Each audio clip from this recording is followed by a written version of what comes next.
Thank you.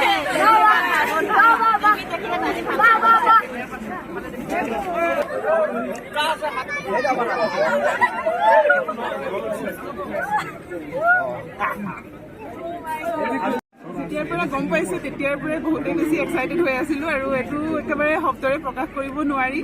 আৰু প্ৰথমবাৰ লখিমপুৰত আহিছোঁ আৰু এনেকুৱা এটা মানে সন্মান যিটো কেতিয়াও মোৰ সপোনৰো অধীৰ আৰু মানে এনেকুৱা ভবাই নাছিলোঁ। এইটো আজি মই ইয়াত থিয় হৈ আছোঁ, এইটো মোৰ কাৰণে বহুতেই ডাঙৰ কথা। আৰু এয়া মৰম যে মই পাবলৈ সক্ষম হৈছোঁ তাক মই কেনেধৰণে ব্যাখ্যা কৰোঁ মই একো নাজানো।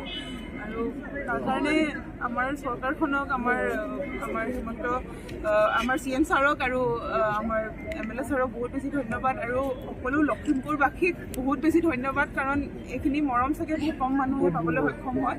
আৰু জীৱিত কালতে মই এইটো পাবলৈ সক্ষম হৈছোঁ। মই নাভাবোৱে মই ইয়াৰ যোগ্য হয় নে নহয়, কিন্তু মই মানে কি ক'ম নিজে বুজি পোৱা নাই আৰু। হয়, মই যোৱাকালি মোৰ এছিয়ান চেম্পিয়নশ্বিপৰ লাষ্ট চিলেকশ্যন ট্ৰায়েল হৈ গৈছে আৰু চাগে ইয়ালৈ অহাৰ ফূৰ্তিতে মই ইমানেই ভাল খেলি থৈ আহিছোঁ, তাৰ কাৰণেও মই চিলেকশ্যন পাইছোঁ। এতিয়া এছিয়ান চেম্পিয়নশ্বিপ খেলিবৰ কাৰণে যাম আৰু চিলেকশ্যন দিয়ে আধা ঘণ্টাৰ পিছতে ওলাই আহিছোঁ পাটিয়ালাৰ পৰা। আজি আহি পাইছোঁহি ইয়াত।